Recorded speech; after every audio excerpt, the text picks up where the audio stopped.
Bonjour chers abonnés et followers de Caribou News TV. Nous allons désormais vous présenter les analyses à part.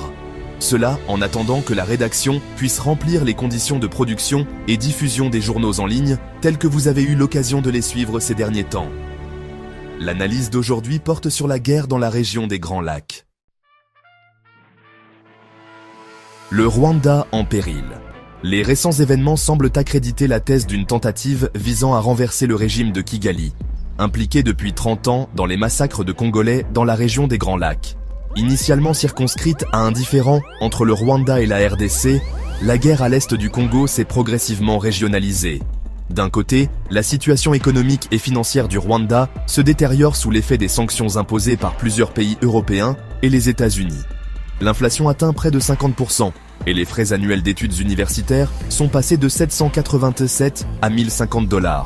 La raffinerie d'or, alimentée par le pillage des minerais congolais, a récemment fermé, mettant 5000 personnes au chômage.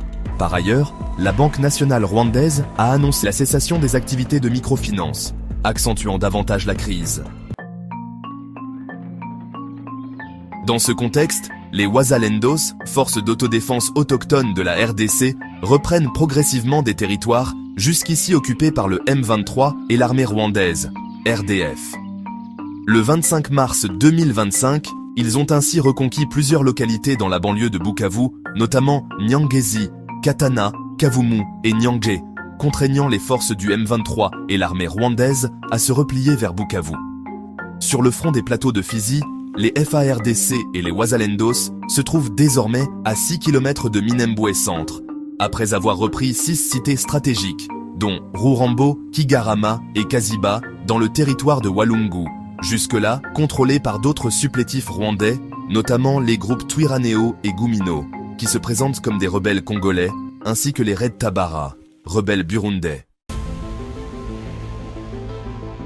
Depuis 2 ans, des commandos congolais se sont infiltrés au sein de l'armée burundaise, et récemment, la RDC a commencé à utiliser l'aéroport de Bujumbura pour approvisionner ses troupes engagées dans les combats dans la vallée de la Ruzizi et sur les plateaux de Fizi.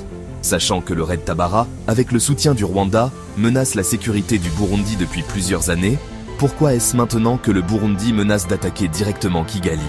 Et si cette situation marquait le déclenchement d'une guerre visant à renverser le régime de Kagame? Il faut souligner que les Wazalendos, venus de toutes les provinces de la RDC, pourraient désormais avoisiner les 30 000 combattants, tandis que l'armée burundaise déployée en RDC compte environ 12 000 commandos. Dans une prochaine analyse, nous reviendrons sur un aspect inquiétant de cette guerre, un point que peu de personnes perçoivent encore, mais qui pourrait engendrer des massacres interethniques. Il est important de noter que le Rwanda et ses alliés, le Kenya et l'Ouganda, sont dirigés par des présidents d'origine nilotique, bien que leur population soit majoritairement bantoue. En revanche, les pays ciblés par le Rwanda, à savoir le Burundi et la RDC, ainsi que leurs alliés, sont en grande majorité bantous et dirigés par des présidents bantous. Ce clivage ethnique soulève un risque majeur que ce conflit dégénère en une guerre opposant les peuples nilotiques aux peuples bantous. Le risque est d'autant plus préoccupant que les 3 supposées rébellions soutenues par le Rwanda sont, comme l'affirme Radio France Internationale, toutes à prédominance mono-ethnique.